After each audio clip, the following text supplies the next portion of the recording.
Hello guys, welcome back to our station. इस video में बात करेंगे रिगार्डिंग जो वैकेंसी आई थी एयरपोर्ट अथॉरिटी ऑफ इंडिया में जूनियर एग्जीक्यूटिव कॉमन कार्टर की और अदर पोस्ट से थी। तो उसके बारे में बात करेंगे। जूनियर एग्जीक्यूटिव कॉमन कार्टर के एक सब्जेक्ट्स के बारे में बात करेंगे। जो सिलेबस लास्ट टाइम डिस्कस किया था उसमें थोड़ा सा रीड आउट करेंगे, चीज़ों को पढ़ेंगे। और साथ के साथ जो आज 5 अगस्त है, इन्होंने अभी तक अपना नहीं बताया क्या सिलेबस होगा, लेकिन आज से इनके फॉर्म स्टार्ट हो गए हैं इन वैकेंसीज के लिए। तो आप लोग अगर ये लास्ट वीडियो नहीं दिखा आपने, कि जिसमें मैंने बताया था कि 6 वैकेंसीज के लिए 342 पोस्ट आई हैं एयरपोर्ट अथॉरिटी ऑफ इंडिया में, उनकी क्या क्या डिटेल्स हैं वो लास्ट वीडियो में मिल जाएगा। आप उसको चेकआउट कर लीजिए, उस वीडियो को देख लीजिए। और आज से फॉर्म भरना स्टार्ट हो गए हैं, तो आप फॉर्म फिल करना स्टार्ट कर दीजिए। 5 अगस्त इसकी स्टार्टिंग डेट है, और जो स्टार्ट है आज से फॉर्म फिलअप करना, और लास्ट डेट है 4 सितंबर 2023। ये इसका एडवर्टाइजमेंट नंबर 03/2023 था। हमने इनकी वेबसाइट को चेक करा तो आज अभी तक इन्होंने कोई अपडेट नहीं दिया है जिसमें इन्होंने बताया हो कि क्या सिलेबस आएगा इन वैकेंसीज के लिए। लेकिन लास्ट वीडियो में हमने बताया था कि क्या पॉसिबल सिलेबस हो सकता है, क्योंकि जो लास्ट टाइम पे एग्जाम हुए थे हमने उसके बेसिस पे चेक किया। एक छोटा सा अपडेट जरूर दिया इन्होंने जूनियर एग्जीक्यूटिव लॉ के बारे में। तो जूनियर एग्जीक्यूटिव लॉ की 18 वैकेंसी है एयरपोर्ट अथॉरिटी के अंदर। इन्होंने कल की डेट में 4 अगस्त में एक नोटिफिकेशन डाला जिसमें education qualification for the post of junior executive में थोड़ा सा चेंजेस किया है। वो चेंजेस किया है, मैं आपको पहले पुराना वाला दिखाना चाहूंगा। पुराना जो उन्होंने नोटिस निकाला था उसमें बताया गया था जूनियर एग्जीक्यूटिव लॉ के लिए professional degree in law 3 years regular course after graduation, यानी कि आपने ग्रेजुएशन के बाद 3 साल का प्रोफेशनल एक डिग्री हो आपके पास लॉ में, या फिर आपने 5 इयर्स का इंटीग्रेटेड कोर्स किया हो आफ्टर 10+2।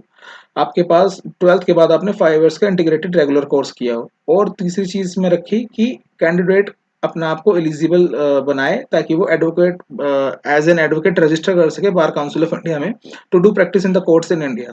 इनकी ये शर्त थी, लेकिन अब इन्होंने थोड़ा सा रिलैक्सेशन किया है।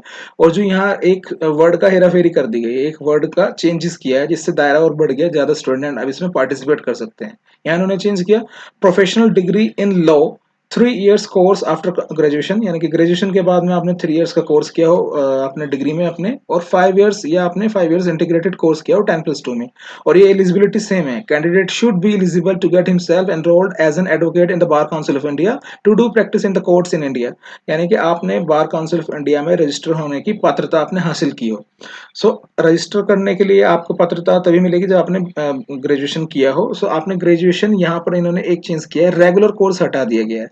आपने यानी कि वो करेस्पॉन्डेंस कोर्स किया हो या इवनिंग क्लासेस किया हो या जैसे भी आपने डिग्री हासिल की हो, वो अब इस पोस्ट के लिए वैलिड है। अगर आप देखेंगे पुराना तो उसमें आपने यहाँ रेगुलर कोर्स के थे, तो जो स्टूडेंट रेगुलर कोर्स में एडमिशन लिया है केवल वो ही वैलिड थे इस पोस्ट को फिल करने के लिए। अब लेकिन इसको इन्होंने बता दिया है कि रेगुलर कोर्स नहीं, हम किसी भी टाइप की डिग्री को जो आपने 3 इयर्स में कंप्लीट की होगी अपनी लॉ में आफ्टर ग्रेजुएशन, या आपने 5 इयर्स का इंटीग्रेटेड कोर्स किया हो, चाहे वो रेगुलर हो चाहे वो करस्पॉन्डेंस कोर्स हो, इवनिंग क्लास हो या कैसे भी हो, वो आपने अगर आप कंप्लीट की है तो आप एलिजिबल हैं इस फॉर्म को फिलअप करने के लिए। इसके बाद हम बात करते हैं जूनियर एग्जीक्यूटिव कॉमन कार्डर की, जिसमें 237 सबसे ज्यादा वैकेंसी है, और ग्रेजुएशन इसके लिए सिंपल एलिजिबिलिटी रखी है, और फ्रेशर्स के लिए जॉब है। तो जिन लोगों ने भी मेरा लास्ट वीडियो नहीं देखा उसमें मैंने बताया था कि इन पोस्ट के लिए क्या पॉसिबल सिलेबस हो सकता है, क्योंकि अभी तक इन्होंने इस सिलेबस नहीं बताया है और आपके पास एग्जाम का टाइम कम हो जाएगा, आप प्रिपेयर नहीं कर पाएंगे। इससे अच्छा है आप लोग वो लास्ट वीडियो देखिए और समझिए कि क्या पॉसिबल सिलेबस हो सकता है, और उसके अकॉर्डिंग अपनी पढ़ाई स्टार्ट कर दीजिए। आप लोगों ने ये जो लास्ट वीडियो में देखा था उसमें मैंने आपको बताया था कि जूनियर एग्जीक्यूटिव कॉमन कार्डर में कई सारी वैकेंसी मिक्स की गई हैं। इसमें एक वैकेंसी थी जूनियर एग्जीक्यूटिव एयरपोर्ट ऑपरेशंस की। तो एयरपोर्ट ऑपरेशंस में जब लास्ट टाइम आता था एग्जाम, उसमें 20% पार्ट होता था रिलेटेड टू एविएशन फील्ड से। एविएशन फील्ड की एक ऐसा फील्ड है जिसमें आपको शायद बाहर ओपन बुक या ओपन सोर्स इसका ऐसा कुछ नहीं मिलेगा, समझ नहीं आएगा। इंटरनेट पे इतनी सारी चीजें हैं, कहाँ से स्टडी करना चाहिए, कैसे करना चाहिए। तो उसके लिए मैं बना रहा हूँ ये वीडियो। आप जो अदर पार्ट्स हैं जैसे नॉन टेक्निकल पार्ट है, जो general aptitude, general English, quantitative और रीजनिंग वाला पार्ट है, वो आप अपने आप से कीजिए, वो आप इजीली कर लोगे, हर एग्जाम के लिए तैयारी कर रहे होगे। मैं यहाँ थोड़ा टेक्निकल पार्ट आपको प्रिपेयर करता चलता हूँ साथ में, क्योंकि आपके पास टाइम कम है और ये आपके लिए न्यू भी होगा पार्ट।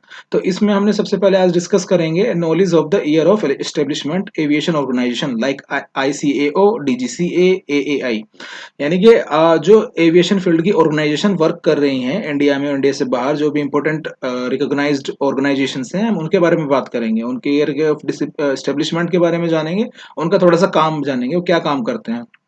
ताकि जब आपका ऐसा को क्वेश्चन मिले एग्जाम में तब आप उसको सॉल्व कर पाएँ। सो इसके लिए मैंने एक यहाँ प्रिपेयर किया है। इसमें आपको 8 से 10 एजेंसी के बारे में यहाँ बता रहा हूँ। सो इतना ही बहुत है आपके लिए। अगर आपने इतना डाइजेस्ट कर लिया तो वेल एंड गुड। अगर जब नेक्स्ट वीडियो बनाऊँगा उससे पहले पॉसिबली जो एग्ज़ैक्ट सिलेबस आ जाएगा, तब उसमें थोड़ा जितना भी चेंजेस होगा मैं उसमें कर दूँगा। फिलहाल आप इसको ज़रूर पढ़ लेना और अपनी प्रिपरेशन जारी रखिए। सबसे पहले एजेंसी है आईसीएओ, इंडियन सिविल माफ कीजिए, इंटरनेशनल सिविल एविएशन ऑर्गेनाइजेशन। देखिए इंटरनेशनल नाम दे दिया तो आप समझ ही पा रहे होंगे कि ये एक पूरे ऐसी एजेंसी है जो पूरे वर्ल्ड के लिए रूल्स रेगुलेशंस बना रही होगी। देखिए ये एक यूएन की स्पेशलाइज्ड एजेंसी है। यूएन आप जानते हैं, यूनाइटेड नेशन ऑर्गेनाइजेशन, यूएनओ भी बोलते हैं और यूएन भी बोल देते हैं, यूनाइटेड नेशन। इसमें सितंबर में ही उसकी जनरल असेंबली की मीटिंग होती है और हर देश के जो स्टेट हेड है वो वहाँ जाते हैं असेंबली में, अपनी स्पीच भी देते हैं। और ये बहुत सारी इसकी एजेंसीज होती हैं जो दुनिया भर में काम कर रही हैं, एक दूसरे को सपोर्ट, एक कंट्री को दूसरे कंट्री को सपोर्ट करने में, और एक ऐसा स्ट्रक्चर रेडी करने के लिए ताकि वो स्टैंडर्ड बन सके पूरे ऑल ओवर द वर्ल्ड, ताकि उसको वर्ल्ड लेवल पे फॉलो किया जा सके और सर्विसेज को बढ़ाया जा सके। सो यूएनए की ही एक स्पेशलाइज्ड बॉडी है इंटरनेशनल सिविल एविएशन ऑर्गेनाइजेशन। जैसे ही नाम से समझ में आ रहा है, आप समझ पा रहे होंगे कि सिविल एविएशन के फील्ड में रूल्स रेगुलेशन ड्राफ्ट करती है। और जो भी इसके पार्टिसिपेटरी कंट्री है, जिन भी कंट्री ने ये साइन किया है इसके डॉक्यूमेंट्स, जैसे इसमें यहाँ बताया 193 मेंबर स्टेट, यानी कि 193 देश ऐसे हैं, 193 कंट्रीज ऐसी हैं जिन्होंने आईकाओ के जो ट्रीटी है, जो कन्वेंशन है, उस पर साइन किया है, यानी कि उसको मान्यता दी है अपने देश में। इसलिए वो उस एजेंसी ने जो भी रूल्स रेगुलेशन बनाए हैं वो फॉलो करते हैं, ताकि एक यूनिफॉर्मिटी बनी रहे ऑल ओवर द वर्ल्ड। ताकि जो इंडियन जो इंटरनेशनल एविएशन में हो रहा है यूरोप में, अमेरिका में, ओशेनिया यानी कि ऑस्ट्रेलिया में, वही इंडिया में और एशिया में या फिर किसी भी कंट्री में ऐसा यूज हो। तो हम लोग भी उनसे जुड़े हैं, हम लोगों ने भी यूनिफॉर्मिटी अपनाई है जिससे हम अपने स्टैंडर्ड्स को ऊंचा से रख सके। तो हम भी उसके पार्टिसिपेटरी कंट्री हैं, इसलिए हम लोग भी इसके ये फॉलो करते हैं जो वहाँ rules regulation world wide draft करते हैं। और इंडिया बहुत अच्छा स्थान रखता है, इंडिया के कई सारे मेंबर्स उसमें काम करते हैं। वो भी अपनी जो स्पेशलाइजेशन है वो आईकाओ को प्रोवाइड करते हैं ताकि वो रूल्स रेगुलेशन ड्राफ्ट करने में उनको मदद हो। इसका हेडक्वार्टर मॉन्ट्रियल कनाडा में है। कनाडा का बहुत खूबसूरत शहर है मॉन्ट्रियल, वहाँ पर इसका हेडक्वार्टर है। और ये 1944 में एक कन्वेंशन हुई थी, इसका नाम था the convention of international civil aviation. उस समय जब स्टार्ट हुई थी तो ड्राफ्ट पेश किया था, तो लगभग 54 और 55 कंट्रीज थे। और लेटरली लगभग कुछ समय बाद 1945 में इसको साइन कर दिया गया और 54 आउट ऑफ 55 कंट्रीज ने इसको साइन कर दिया था। उसके बाद इसमें पार्टिसिपेटरी कंट्रीज बढ़ते चले गए। आपको पता है 1947 में इंडिया भी आज़ाद हो गया, बाद में वो भी इसका पार्टिसिपेटरी कंट्री बन गया। और इस तरह अब आज के टाइम में 193 मेंबर स्टेट, लगभग अगर हम काउंट करें तो पूरे वर्ल्ड में देशों की संख्या भी लगभग 193 या 194 के आसपास ही रहती है। वो डिपेंड करता है कि किस कंट्री को रिकॉग्निशन मिला है, किसी कंट्री को रिकॉग्निशन नहीं मिला है। लेकिन अगर ओवरऑल देखा जाए तो 192 से 194 के बीच में ही वेरी करता रहता है। सो लगभग लगभग पूरे वर्ल्ड वाइड का जो एविएशन फील्ड है उन्होंने इसको साइन किया है ताकि वो अपने स्टैंडर्ड्स को सेम बना के रख सके, यूनिफॉर्मिटी रख सके। तो क्वेश्चन में अगर पेपर में आ जाए कि शिकागो कन्वेंशन किससे रिलेटेड है, ऑप्शन में वहाँ चेंज 4-5 नाम दे दे तो आप समझा पाएंगे कि आईकाओ शिकागो कन्वेंशन से रिलेटेड है। इसका फुल नेम था convention of international civil aviation, और शॉर्ट फॉर्म में इसको शिकागो कन्वेंशन बोलते हैं क्योंकि ये कन्वेंशन शिकागो सिटी में हुई थी। शिकागो सिटी अमेरिका में एक सिटी है जो उसका third largest city after New York और लॉस एंजल्स के बाद शिकागो उसका थर्ड लार्जेस्ट सिटी है, जो बॉर्डर के पास ही, जो कनाडा बॉर्डर के पास ही, और कनाडा में ही आपका मॉन्ट्रियल ये भी है। अब इन्होंने क्या बनाया, देखो आईकाओ बनाते बहुत सारे स्टैंडर्ड्स बनाता है, जैसे इसमें बोला कि स्टैंडर्ड्स एंड रिकमेंडेड प्रैक्टिसेस। उसने अब तक आज की डेट तक 12,000 से भी ज्यादा स्टैंडर्ड्स रिकमेंडेड प्रैक्टिसेस बनाई हुई है। मतलब ऐसी चीजें बनाई है जो वर्ल्ड वाइड फॉलो की जाए, उस टाइप के स्टैंडर्ड्स उसने बनाए हैं कि एक जहाज के बीच में, दो जहाजों के बीच में मिनिमम कितनी सेपरेशन होनी चाहिए। ग्राउंड में जब आप टर्मिनल बिल्डिंग में होते हैं तो वहां पर आपको किस टाइप की फैसिलिटीज मिलनी चाहिए, आपको क्या-क्या बेसिक नीड्स हैं, एक एयरपोर्ट के अंदर क्या-क्या फैसिलिटी मिलनी चाहिए। तो इस टाइप के रेगुलेशंस, इस टाइप के स्टैंडर्ड्स वो बनाता रहता है जिसे पार्टिसिपेटरी कंट्री फॉलो करते हैं अपने कंट्रीज में। नेक्स्ट एजेंसी की बात करें तो हम इंडिया में बात करेंगे तो एमओसी है, यानी कि मिनिस्ट्री ऑफ सिविल एविएशन। देखो वर्ल्ड वाइड तो स्टैंडर्ड बना रहा है जो हमने अभी लास्ट में बात की थी आईसीएओ, लेकिन इंडिया में हाईएस्ट पीक पे कौन सी होती है कंट्री, एक सबसे पहले पार्लियामेंट है जो रूल्स रेगुलेशन एक्ट्स बनाती है, उसके बाद उसके अंदर जो मिनिस्ट्री है उसका सबसे मेन काम होता है, जो एग्जीक्यूटिव काम करती है। So ministry of civil aviation India में हेड करता है सिविल एविएशन को। इसके अंदर बहुत सारे डिपार्टमेंट्स हैं। अभी मैं आपको थोड़ा बताऊंगा इसके बारे में कि कौन कौन से डिपार्टमेंट्स हैं, कैसे ये मैटर को डील करता है। फिलहाल इसका जो हेडक्वार्टर राजीव गांधी भवन न्यू दिल्ली में है। अगर आप ये एयरपोर्ट अथॉरिटी का फॉर्म भर रहे होंगे, अगर आप उसमें देखे होंगे तो उसका हेडक्वार्टर भी राजीव गांधी भवन में ही है। एयरपोर्ट अथॉरिटी का हेडक्वार्टर भी राजीव गांधी भवन न्यू दिल्ली में है, और जो मिनिस्ट्री ऑफ सिविल एविएशन वो भी। इस समय कैबिनेट मिनिस्टर श्री ज्योतिरादित्य सिंधिया हैं, और मिनिस्टर ऑफ स्टेट हैं सिविल एविएशन मिस्टर वी के सिंह, और इस समय सेक्रेटरी हैं मिनिस्ट्री ऑफ एविएशन में श्री राजीव बंसल। ये एक आईएएस ही होंगे, क्योंकि सेक्रेटरी के पोस्ट लगभग वही होल्ड करते हैं। नेक्स्ट अगर बात करें तो मैं यहाँ एक स्क्रीनशॉट दिखा रहा हूँ आपको विकिपीडिया का। सो मिनिस्ट्री के अंदर जो बहुत सारी ऑर्गेनाइजेशन है, एस्टेब्लिशमेंट है, हम उसके बारे में बात करेंगे। तो पहले डायरेक्टरेट्स हैं, उसमें एक डीजीसी डायरेक्टरेट है, एक दो रेगुलेटरी बॉडीज हैं, जैसे एरा एरा एक रेगुलेटरी बॉडी है, इसके बारे में डिस्कस करेंगे। जो इसके अटैच्ड ऑफिस है, मतलब मिनिस्ट्री ऑफ सिविल एविएशन से अटैच्ड 3 ऑफिस हैं, एक बीसीएएस, एक कमीशन ऑफ रेलवे सेफ्टी, और एक एएआईबी। ये इसके बारे में डिस्कस करेंगे। स्टैट्यूटरी बॉडी है एयरपोर्ट्स अथॉरिटी ऑफ इंडिया, उसके बारे में बात करेंगे। एक ट्रेनिंग इंस्टीट्यूट है इगरुआ, उसके बारे में बात करेंगे।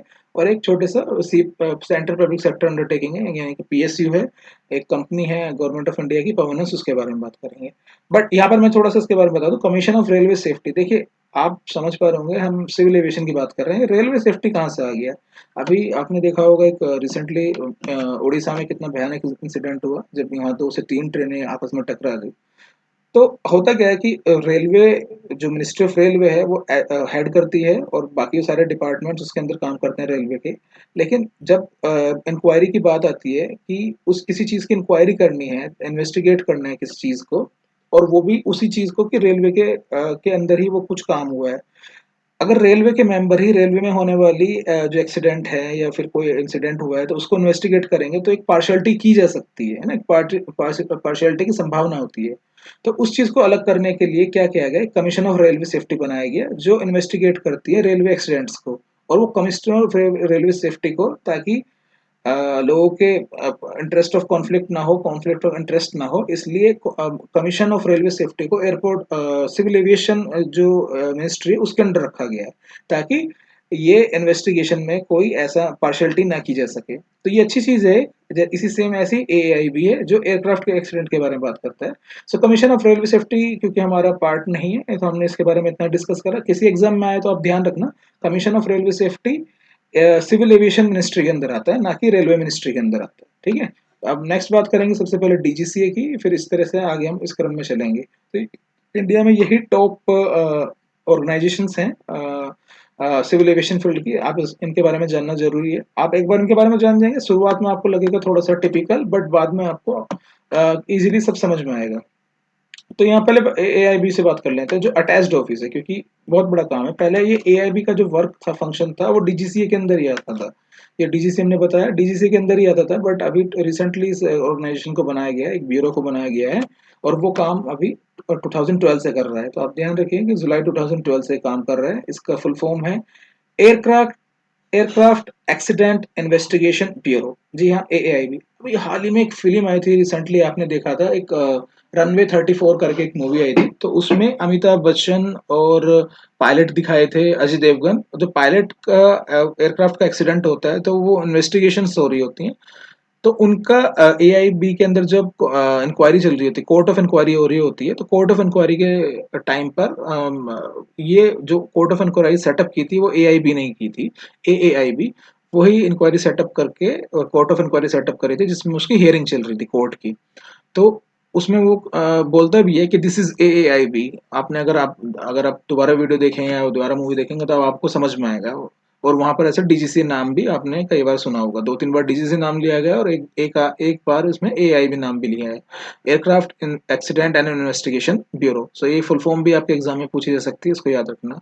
ये डायरेक्ट नहीं है AIB ministry of civil aviation के अंदर, हमने बताया भी, क्योंकि इंटरेस्ट कॉन्फ्लिक्ट ऑफ इंटरेस्ट को दूर रखने के लिए इसको अटैच्ड ऑफिस की तरह रखा गया है।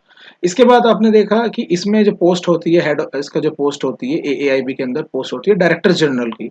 उसको डायरेक्टर जनरल बोलते हैं, और इस समय श्रीमती पूजा सिंह मोंडोल उसको हेड कर रही हैं। ये आपको एग्जाम में पूछा जा सकता है कि एआईबी का जो चीफ होता है उसकी क्या पोस्ट होती है, तो डायरेक्टर जनरल है, या सीधा पूछा जा सकता है कि डायरेक्टर जनरल कौन है इस समय एआईबी के। तो इस समय ये है श्रीमती पूजा सिंह मंडल। बट आप जब भी एग्जाम होगा इससे एक बार पहले गूगल पे ये चेक जरूर कर लेना कि कुछ चेंजेस तो कुछ रिवाइज तो नहीं हुआ, क्योंकि आज आप वीडियो देख रहे हैं तो यही है, बट हो सकता है लास्ट में चेंज हो जाए। सो नेक्स्ट अगर देखेंगे तो ये काम क्या करता है, एयरक्राफ्ट एक्सीडेंट की इन्वेस्टिगेशन का काम करता है। मैंने पहले ही बताया कि ये काम पहले डीजीसीए करता था, इसलिए हमने थोड़ा सा डिटेल में अब इसको यहीं पढ़ लिया, क्योंकि डीजीसीए और भी सारे काम करता है लेकिन उसको स्पेशलाइजेशन वर्क इस एजेंसी को दे दिया गया है जो एयरक्राफ्ट की एक्सीडेंट की इन्वेस्टिगेशन करता है। इसका headquarter Safdarjung airport new Delhi में बनाया गया है। देखो सफदरजंग एयरपोर्ट के ही बाजू में ही राजीव गांधी भवन है, वो सारे एक दूसरे के आसपास ही। नेक्स्ट एजेंसी की बात करते हैं, डीजीसीए बहुत मेन एजेंसी है। इसकी फुल फॉर्म 2016 के एग्जाम में पूछी गई थी, तो वहां लोगों ने director general of civil aviation मार दिया था, जबकि इसकी है directorate general of civil aviation. ये एक डायरेक्टरेट है, ये एक विभाग है पूरा, और इसमें जो हेड होता है वो डायरेक्टर जनरल होता है। तो इसमें जो हेड है वो डायरेक्टर जनरल है, उसे हम कहेंगे डायरेक्टर जनरल सिविल एविएशन का। लेकिन इस डायरेक्टरेट का नाम है directorate general of civil aviation. इस समय आईएएस श्री विक्रम देवदत्त जी इसको हेड कर रहे हैं, एज ए डीजी इसको हेड कर रहे हैं। और ये बहुत मेन बॉडी है, रेगुलेटरी बॉडी है सिविल एविएशन की। किस मैटर को डील करती है, सेफ्टी मैटर्स को सबको यही डील करती है। देखिए ये बहुत ही फेमस बॉडी है, और आए दिन आपको न्यूज़ में इसके बारे में न्यूज़ मिलती रहती है, क्योंकि डीजीसीए सेफ्टी मैटर्स को डील करता है सिविल एविएशन के। और कई बार वो जैसे अभी रिसेंटली मुझे याद आ रहा है कि एक एयरलाइंस जो इंडिगो एयरलाइंस थी उस पर इन्होंने बहुत तकड़ा फाइन लगाया था, 30 लाख रुपए का फाइन लगाया था, कि उन्होंने फ्लैप थ्री लैंडिंग को कंपलसरी किया हुआ था फ्यूल बचाने के लिए। सो आप उसे पढ़ सकते हैं, अभी रिसेंटली लास्ट वीक की वो खबर है, उन्होंने 30 लाख रुपए का फाइन लगाया था इंडिगो के ऊपर। सो ये रेगुलेटरी बॉडी है, यानी कि रूल्स रेगुलेशंस बनाना इसका काम है। और ये रूल्स रेगुलेशन किसके साथ बना रही होगी, जो international civil aviation organization ICAO, वो यूनिवर्सली बनाता है, सबके लिए बनाता है। उसको लेके उसको इंडिया में फॉलो कराना इसका काम है। तो इंडिया में फॉलो कराने के लिए डीजीसीए रूल्स रेगुलेशन जो आईकाओ बनाता है, उसमें इंडिया के लेवल में थोड़ा अगर चेंज करना है जरूरी लगता है, तो इंडिया के हिसाब से थोड़ा चेंजेस करके इंडिया के जो सिविल एविएशन मार्केट में ले आता है, ताकि उसको फॉलो करा सके। इसलिए इसको रेगुलेटरी बॉडी बोलते हैं। लेकिन जो लोग रेगुलेटरी बॉडी नहीं समझ पा रहे, वो समझिए कि इस सिविल एविएशन क्षेत्र का विनियामक है, ये नियामक बॉडी है जो इसमें मैटर्स को देखती है सेफ्टी के। अगर रेगुलेटरी बॉडी की बात करें तो जैसे बैंकों की रेगुलेटरी बॉडी, जो भी इंडिया में बैंक्स है उनकी रेगुलेटरी बॉडी आरबीआई है, वो रूल्स रेगुलेशंस बनाता है बैंकिंग सिस्टम के लिए। और इस तरह आपने देखा होगा कई बार जब रूल्स रेगुलेशन ना फॉलो करने के लिए आरबीआई भी फाइन लगाता है बहुत सारे बैंक्स पे। आप देखते होंगे कि 5 करोड़, 10 करोड़, 15 करोड़, ऐसे ऐसे कई बैंक में फाइन लगाता है। जब वो अपने ऑडिट रिपोर्ट्स देखता है, चेक करता है और इंस्पेक्शन करता है, तो वो अपने इस तरह से फाइन लगाता रहता है, क्योंकि उसको अगर ऐसा मिलता है कि ठीक से काम नहीं किया जा रहा बैंकिंग सिस्टम में। इस तरह अगर आप इंश्योरेंस फील्ड का देखें तो IRDA, insurance regulatory development authority of India, वो इंश्योरेंस सेक्टर की रेगुलेटरी बॉडी है। इस तरह हर एक सेक्टर में रेगुलेटरी बॉडी होती है जो गवर्नमेंट ऑफ इंडिया के भी पे काम कर रही होती है, ताकि रूल्स रेगुलेशंस को फॉलो किया जा सके। इसका हेडक्वार्टर न्यू दिल्ली में है। देखिए जो अभी मैंने आपने बताया था राजीव गांधी भवन, उस राजीव गांधी भवन में ही राजीव गांधी भवन में ही मिनिस्ट्री ऑफ सिविल एविएशन का और एयरपोर्ट अथॉरिटी का ये हेडक्वार्टर है। और उसके जस्ट सामने ये बिल्डिंग है डीजीसीए की। तो ये भी मतलब उसी एरिया में ही है, न्यू दिल्ली में। जो राजीव गांधी भवन के जस्ट सामने एक बिल्डिंग है, एक बिल्डिंग डीजीसी की है, वहां पर इसका हेडक्वार्टर है। इसका काम क्या है मैंने अभी बताया, इसका काम है एयर रेगुलेशंस को, एयर सेफ्टी को, एयर वर्दीनेस को फॉलो कराना। एयर रेगुलेशंस यानी कि बहुत सारे रेगुलेशन है एयर स्पेस के लिए, एयरक्राफ्ट की सेफ्टी के लिए, एयर सेफ्टी के लिए और एयर वर्दीनेस के लिए, ताकि ये ऐसा ना हो कि कोई, जैसे आप देखते हैं आरटीओ, आरटीओ क्या करता है कि आपका जो व्हीकल है उसको रजिस्टर करता है, उसको चेक्स करता है कि ये इस फिटनेस बताता है, ये 10 साल के लिए या 15 साल के लिए मार्केट में मतलब ओपनली इसको चलाया जा सकता है, और उस पर फाइन भी लगाता है आरटीओ। तो इसी का यही काम एविएशन फील्ड में एयरक्राफ्ट के लिए ये कर रहा होता है डीजीसीए, कि ये एयरक्राफ्ट की लाइफ ठीक है, अभी वो ऐसा तो नहीं कि कुछ बेकार चीज उड़ा रहे हैं जो क्रैश कर जाए, या फिर उसमें बहुत ज्यादा फ्यूल ऐसा हो जो बर्न करे ज्यादा, या फिर ज्यादा पोल्यूशन करे। तो इस सब चीजों को देखने वाला डीजीसीए है। ऐसी एयरक्राफ्ट के बीच में सेपरेशन मेंटेन हो रही है प्रॉपर नहीं, उसको देखने का काम। जो एयर रेगुलेशंस है कि यानी कि एयरपोर्ट की बिल्डिंग से कितनी कितनी दूर घर होना चाहिए, मिनिमम हाइट कितनी होनी चाहिए, क्या क्या सेफ्टी के पैरामीटर्स हैं, वो सारा काम इसका है। यही इशू करता है लाइसेंस पायलट को और एटीसी को। आप एयरपोर्ट अथॉरिटी का एटीसी का फॉर्म जो भरते हैं, तो एयरपोर्ट अथॉरिटी तो आपका एम्प्लॉयर है, वो आपसे काम कराएगा एज ए एटीसी का। लेकिन एटीसी का भी आपको एक बार लाइसेंस डीजीसी से लेना पड़ता है। वो लगभग अभी लाइफ टाइम के लिए मिल जाता है, एक बार आपको लेना है लाइसेंस, और वो आपका जबकि रिटायरमेंट एज है 60 ईयर्स तक की एज की परमानेंट आपको लाइसेंस मिल जाता है। सो इस तरह आपने देखा कि ये लाइसेंस प्रोवाइड करता है पायलट को भी, एटीसी को भी, एयरपोर्ट को भी। हाँ जी, आप ध्यान रखिए कि एयरपोर्ट्स को भी लाइसेंस देता है कि कोई एयरपोर्ट ये एयरपोर्ट का प्लान बनवाता है एक, और उसमें बताता है कि एयरपोर्ट में सारी चीज़ें जितनी मिनिमम चीज़ें होनी चाहिए सेफ्टी पैरामीटर्स को लेके, अगर वो है तो उसको एयरपोर्ट को लाइसेंस प्रोवाइड करेगा। उस लाइसेंस प्रोवाइड करने का फ़ायदा ये होगा, वहाँ पर शेड्यूल फ्लाइट्स आराम से ऑपरेट कर सकेंगी। अदरवाइज शेड्यूल फ्लाइट्स जो होती हैं वो इजीली ऑपरेट नहीं करती। ये मैंने आपको पहले ही बताया, कोऑर्डिनेट करता है आईसीएओ के साथ, इकाओ बोलते हैं इसको, ताकि इंटरनेशनली जो लॉज बन रहे हैं वो इंडिया के हिसाब से रेडी हो सके और इंडिया के सिविल एविएशन में लाए जा सके। और ये इशू करता है समर और विंटर शेड्यूल ऑफ एयरलाइंस। देखिए एयरलाइंस जो होती है ना, जो फ्लाइट आपने देखा कि आपने दिल्ली से मुंबई की फ्लाइट पकड़ी है, मुंबई से चेन्नई की, इस टाइप ने हम देखा हैदराबाद से गुवाहाटी की फ्लाइट पकड़ी। इनका ना एक शेड्यूल होता है, साल में 2 बार शेड्यूल आता है। एक पहले मार्च के लास्ट में आ जाता है, वो समर शेड्यूल होता है 6 मंथ के लिए, और इस तरह अक्टूबर के लास्ट में आता है, अक्टूबर के लास्ट वीक में वो होता है विंटर शेड्यूल, जो सर्दियों के लिए 6-6 महीने करके 2 बार निकालते हैं, जिसमें सारे एयरलाइंस के शेड्यूल एयरलाइंस वाले क्या बात करते हैं, एयरपोर्ट से बात कर लेते हैं कि हम इस टाइम पर अपनी फ्लाइट आपके एयरपोर्ट पे लाना चाहते हैं। अगर वहाँ पर कोई इशू नहीं है, कोई ऐसा नहीं हो रहा कि सारी फ्लाइट उसी टाइम आ रही हैं, तो वो प्रॉब्लम सॉल्व करते हैं एयरलाइंस और एयरपोर्ट मिलके, और फिर डीजीसीए को बता देते हैं कि हम इस एयरपोर्ट पे ऐसे ऐसे फ्लाइट अपनी ऑपरेट करेंगे। तो वो 6-6 महीने का पहले से शेड्यूल होकर आ जाता है, ताकि पैसेंजर्स को पहले से पता चले कि नेक्स्ट मंथ कौन सी फ्लाइट है, अगर उन्हें बुकिंग करनी है नेक्स्ट 4 मंथ की, 1 मंथ की, 2 मंथ्स की, 6 मंथ तक, इसलिए वो अपनी बुकिंग्स कर सकते हैं। तो इसको शेड्यूल को भी कौन इश्यू करता है, डीजी से ही पास करता है। ये एयरलाइंस और एयरपोर्ट आपस में मिलकर बनाते हैं, और प्रिपेयर करने के बाद डीजीसी में भेज देते हैं, जो उस पर फाइनल हामी भर के इसको पब्लिश कर देता है गवर्नमेंट ऑफ इंडिया के बिहाफ पे। तो आपने डीजीसी का काम देखा, ये रेगुलेटर है सिविल एविएशन का, एयर सेफ्टी के मामले में बहुत जरूरी काम है इसका। तो अभी तक हमने 3 एजेंसीज को देख लिया। एक हमने देखा आईसीएओ को, मिनिस्ट्री ऑफ सिविल एविएशन के बारे में थोड़ा सा जाना, और उसके बाद हमने देखा एएआई भी एक एजेंसी है और एक डीजीसी एजेंसी है। अभी बोर हो रहे हैं तो थोड़ा सा ब्रेक ले लीजिए, उसके बाद दोबारा शुरू कीजिए। नेक्स्ट बात करते हैं एईआर। ये एक रेगुलेटरी बॉडी है in the field of civil aviation. ये काम क्या करती है, देखिए बहुत आसान से मैं इसको बताऊं आम भाषा में। एयरपोर्ट्स इकोनॉमी रेगुलेटरी अथॉरिटी, ये भी रिसेंट है, 2009 में ही बनी है, इसका अपडेट याद रखिएगा। ये एग्जाम में पूछा जा सकता है, इसकी फुल फॉर्म पूछी जा सकती है, एईआरए क्या है। इसके चेयरपर्सन फिलहाल में मिस्टर बीएस भल्लर यानी कि बलविंदर सिंह भल्लर जी हैं, और इसके लिए एक एक्ट बनाया हुआ है, यानी कि संसद से कानून पास हुआ हुआ है इसका, एरा एक्ट, इसको एईआरए एक्ट 2008 बोलते हैं। देखो ये इकोनॉमिक रेगुलेटरी है, देखो ना, सिविल एविएशन के फील्ड में आपने 3-4 टाइप की रेगुलेटरी बॉडी पढ़ेंगे। जो सेफ्टी का मैटर डील करता है वो डीजीसीए करता है। इकोनॉमिक रेगुलेटर कौन है, तो वो है एईआरए, यानी कि एयरपोर्ट पे कितनी फीस होनी चाहिए, ऐसा ना हो कि बहुत ज्यादा फीस चार्ज करे पैसेंजर से, पैसेंजर का दिवाला ही निकाल दे। जिस समय आज के टाइम में देख रहे होंगे इतनी महंगी फीस हो रही है। लेकिन अगर ये एजेंसी ना हो तो वो फ्लाइट मुश्किल से जो आज भी 5 या 6 हज़ार रुपए की मिल जाती, तो हो सकता है 12 हज़ार 15 हज़ार की मिलती। कई बार आपने देखा होगा ना, एक अगर आप नेक्स्ट मंथ या नेक्स्ट टू नेक्स्ट मंथ की फ्लाइट बुकिंग करें, तो आपको एक सेक्टर पे 4 to 5 thousand के बीच में एक फ्लाइट मिल जाती है, लेकिन अगर आपने 2 दिन पहले या 1 दिन पहले बुकिंग करे तो वही फ्लाइट आपको 20 हज़ार रुपए की मिलती है। तो वो कई बार ऐसा होता है कि वो फ्लाइट 20 की जगह पहले वो होती थी फ्लाइट 80-80 हज़ार या फिर 90 हज़ार रुपए की।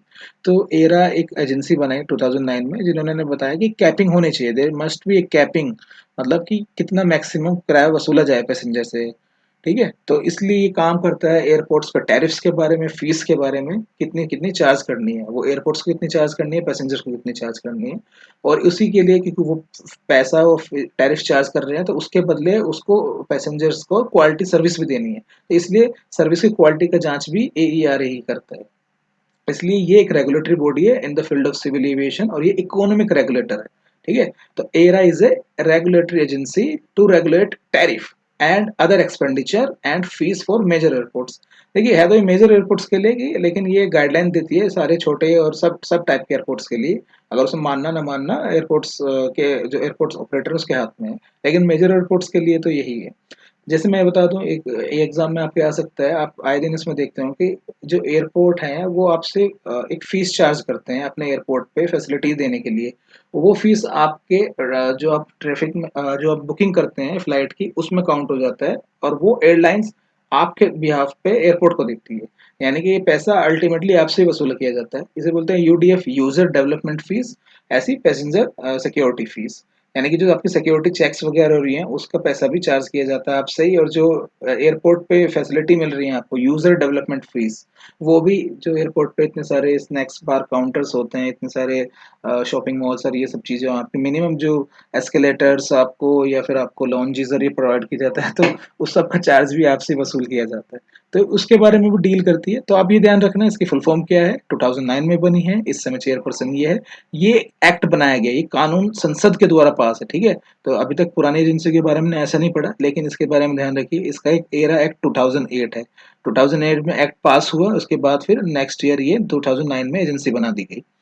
ठीक है, ये काम कर क्या करती है, रेगुलेटरी बॉडी है in the field of civil aviation, और ये काम क्या करती है, इकोनॉमिक रेगुलेटर है, ये ध्यान रखिएगा। डीजीसी क्या काम करता है, डीजीसी रेगुलेटर है एविएशन में सेफ्टी का, सेफ्टी का रेगुलेटर है डीजीसीए।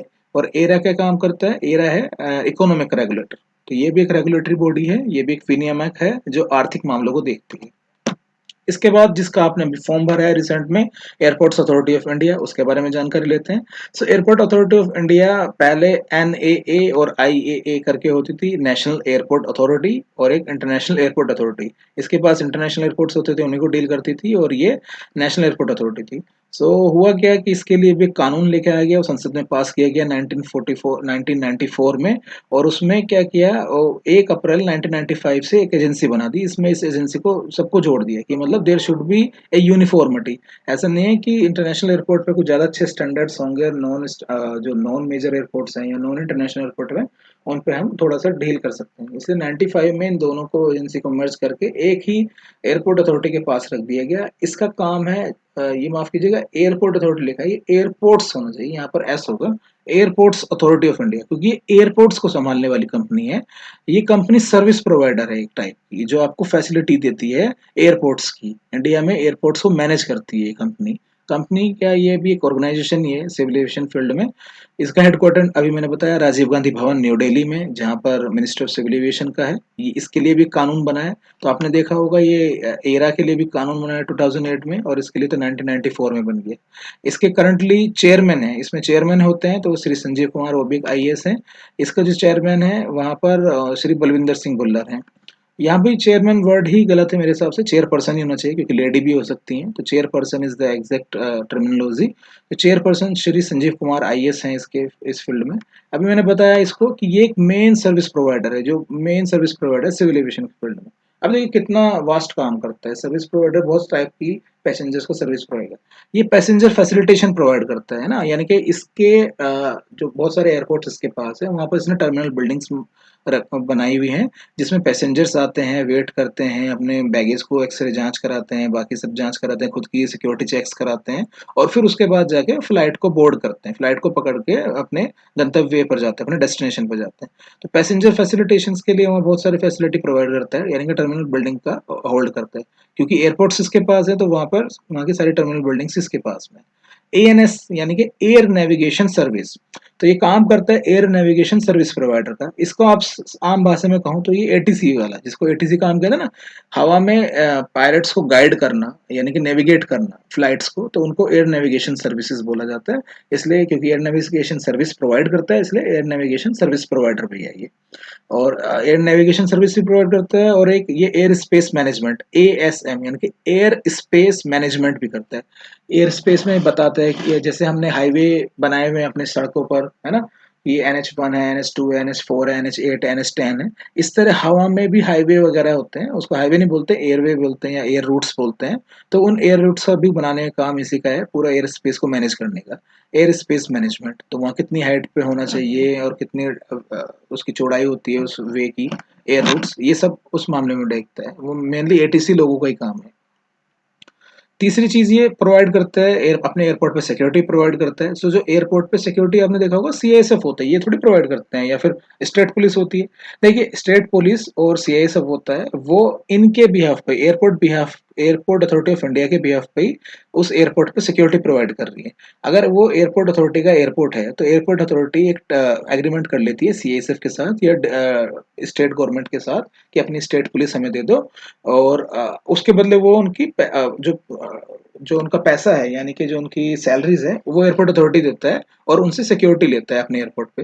लेकिन उन सिक्योरिटी कर्मियों को, जो सिक्योरिटी जो पर्सन्स हैं, उनके बहुत सारे इक्विपमेंट्स चाहिए, तो वो सब इक्विपमेंट में वही एयरपोर्ट प्रोवाइड करके देता है, यानी कि एयरपोर्ट अथॉरिटी प्रोवाइड करके देता है। उसमें जैसे सीसीटीवी हो गया, एक्सरे बैगेज हो गया, और ऐसे ही जैसे वो एचएचएमडी हो गया, डोर फ्रेम, मेटल डिटेक्टर्स हो गए, तो ये सब कौन प्रोवाइड करता है? एयरपोर्ट अथॉरिटी अपने सिक्योरिटी पर्सन्स को प्रोवाइड करता है, जिससे सिक्योरिटी पर्सन्स पैसेंजर्स की सिक्योरिटी जांच कर सके, पैसेंजर्स के बैगेज की सिक्योरिटी जांच कर सके। इस तरह आपने देखा, इसने इस 3 टाइप की सर्विस प्रोवाइड की। इसके बाद वो एरोड्रोम की फैसिलिटी प्रोवाइड करता है, यानी कि वो एरोड्रोम, वो केवल टर्मिनल बिल्डिंग नहीं देख रहा, वो उसके पास एरोड्रोम्स भी। एरोड्रोम का मतलब आप सिंपली भाषा में समझिए, जहाँ पर एयरक्राफ्ट का एक्चुअल ऑपरेशन हो रहा है। यहाँ तो टर्मिनल बिल्डिंग्स में क्या होता है कि पैसेंजर्स का मूवमेंट होता है, लेकिन एक्चुअल जहाज तो वो रनवे पर आ रहे होते हैं, वो पार्किंग के लिए जा रहे होते हैं। सो उस सब की देख रेख भी, और वहां पर जो लाइट्स हैं, एजीएल मतलब एरोड्रोम ग्राउंड लाइट्स, उस सब को भी वही देखता है, ये सब प्रोवाइड कराता है।